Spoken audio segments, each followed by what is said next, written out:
Hey Myra, I got a lot from that video. This is going to be full of ticking, clicking noises because it's windy and cold.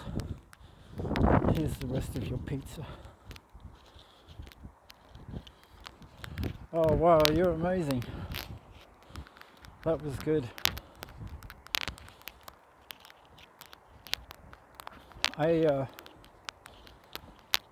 I had this pair of boots when I went to Switzerland last year. There was a pair of really good Swiss walking boots left in the shoe rack in the migrants shelter, and I asked around and they didn't belong to anyone, so I kept them. And the thing was that the sole of one of them was broken. It kind of flapped off. You couldn't walk in them, and I was very disappointed, but I kept them. And then I got back to Cambridge and eventually I had enough money to have them resold. So it's gone dark now. I had enough money to get them resold, and so I spent £100 on getting new soles on them. But there's a problem.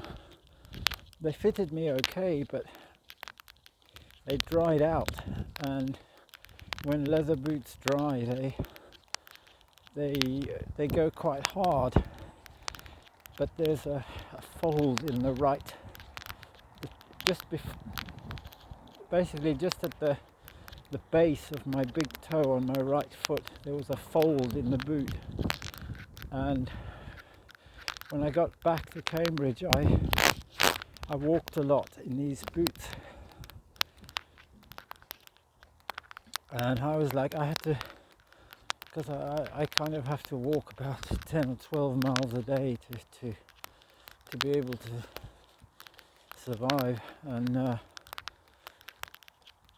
suddenly then the nerve damage happened, and at night I would get this burning sensation in that foot, and that's so I went and spent £200 on another pair of boots because I couldn't not walk, and it was still wet. I couldn't just buy some cheap trainers or something, so I got new boots and I just carried on walking. I think it's healing itself, but I still get it every now and then. And I also I did some nerve damage in my fingers when my hands got infected, because I was in this hospital in Panama, and they insisted on cleaning these wounds every day. They'd pull the scab off, and I think it was because I had annoyed them. I'd annoyed this one male nurse, and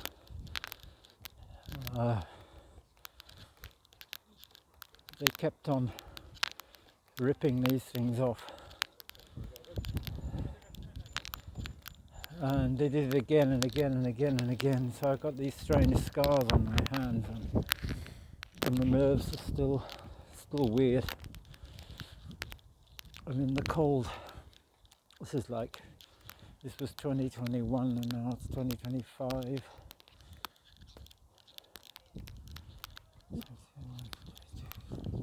Four years ago, I still feel it in the cold.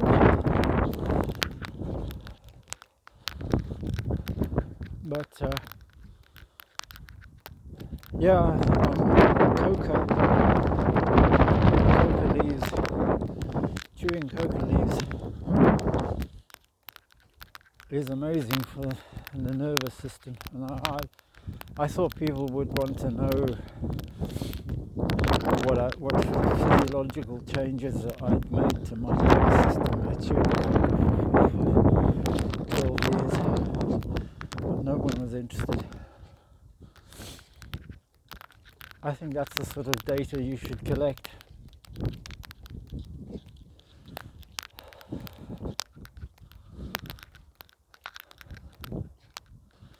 But they don't want to collect that kind of data.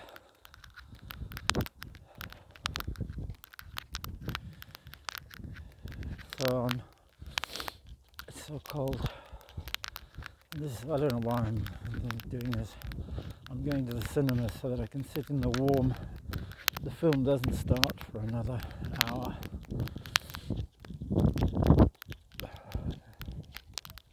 But I'm looking forward to it.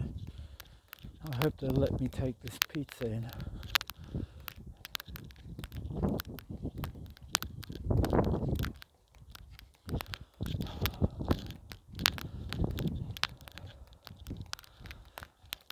Oh, and the concussion story.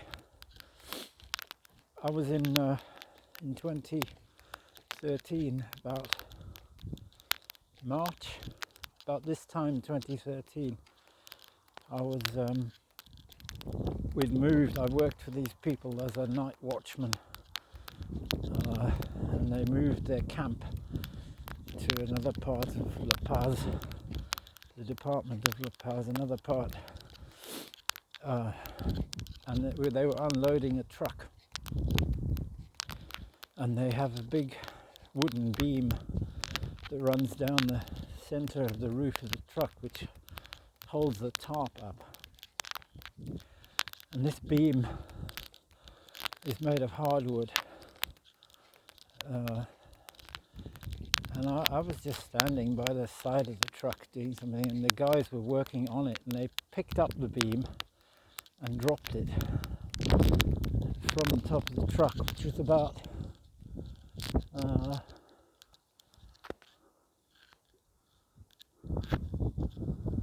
the height they dropped it was, well, you can't see me, over that sign onto the top of my head, and I saw stars. It was incredible.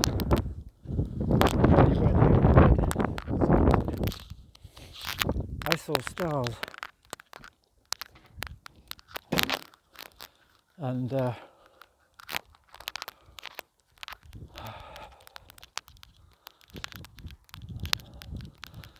I thought, oh, I can't stay here.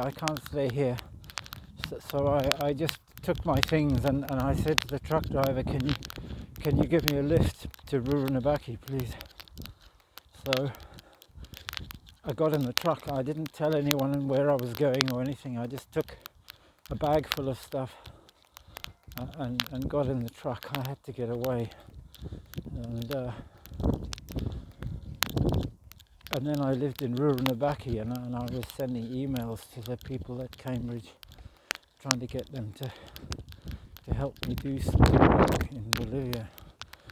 I asked them to sell all my books.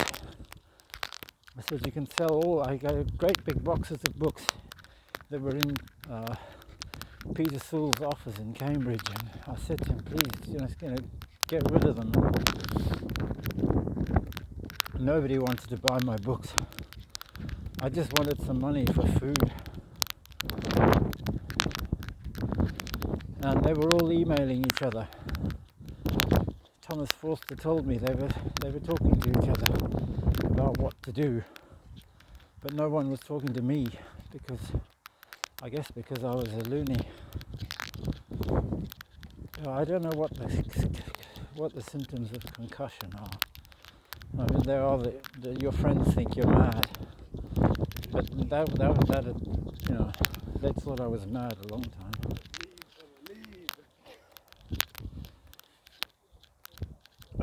So then I ran away from that place just after Maduro got elected.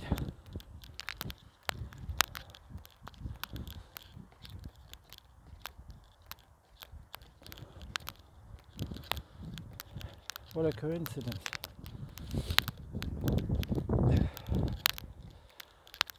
And then Edward Snowden went to Russia. And everyone, even in this village out in the Amazon, they all knew about Edward Snowden going to Russia. an Evo Morales jet being denied landing or whatever happened, I can't remember.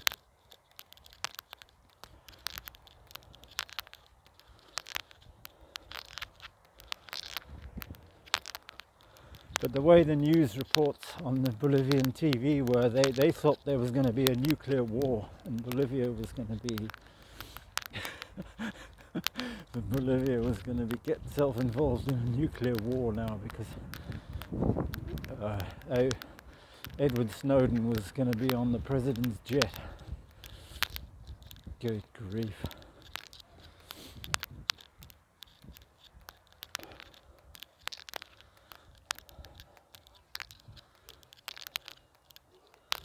I was working as a builder, which connects with the other thing you'll hear in my other video. I was working as a builder's mate, handing pots of concrete to him as he worked on a wall.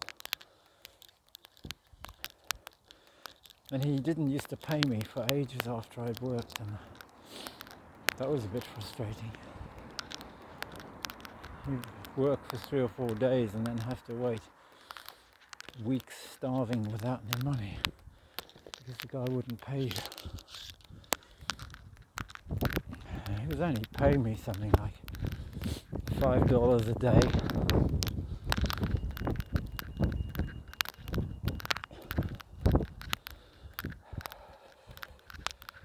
So I did do work.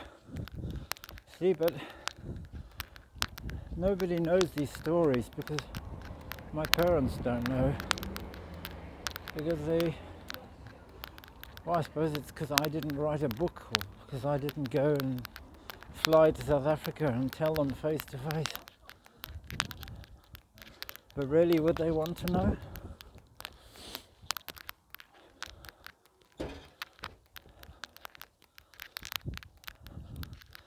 At the time, they were selling their house in France and building a new house in Cape Town with my brother.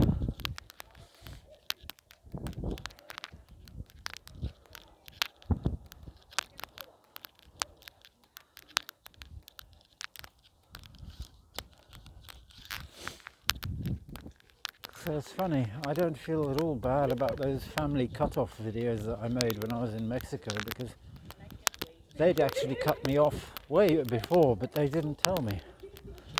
They wrote me off in 2014.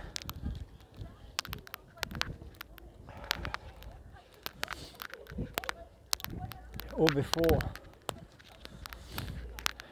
I remember I actually spoke to my mother when I was in that village in the forest in Bolivia. They phoned through on the radio telephone, my mother. I got to talk to my mother. She told me she'd been to England and seen Nick and Sally Thomas and had a lovely time in their garden having tea. And I said, well, Nick and Sally Thomas aren't friends of mine.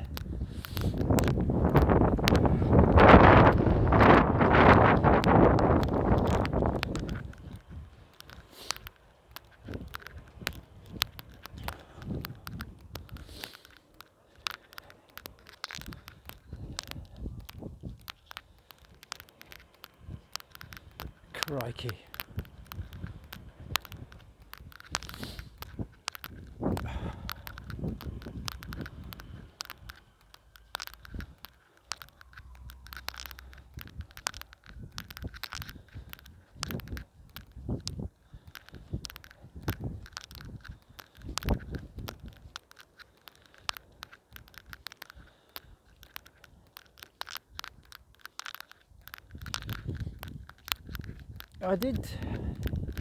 I had a reality in my head because I constructed it out of all the available data that I had. And if that's madness, then what are these people doing? I just look around me, the way this country works and the way people behave.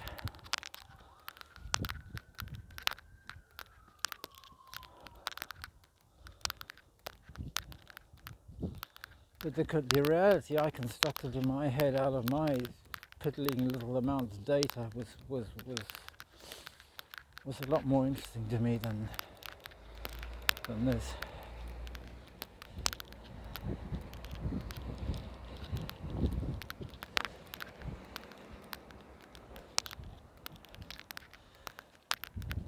And then people try and tell you that the reality you constructed is just bullshit.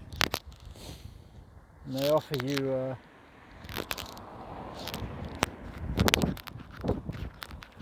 mental health counselling with AI. That's what people are doing. People are working on that. Using AI to do mass mental health counselling for people. So Myra, you're doing a lot better than the AI.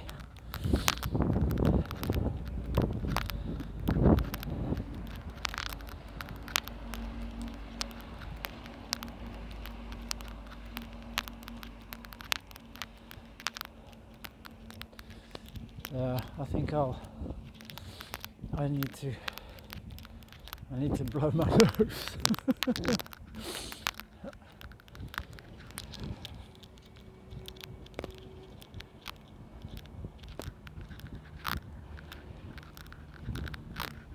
What do I point the camera at? There's this place called Christ's Pieces. I don't think it literally means bits of Jesus. I think it's because Christ's College is over there. And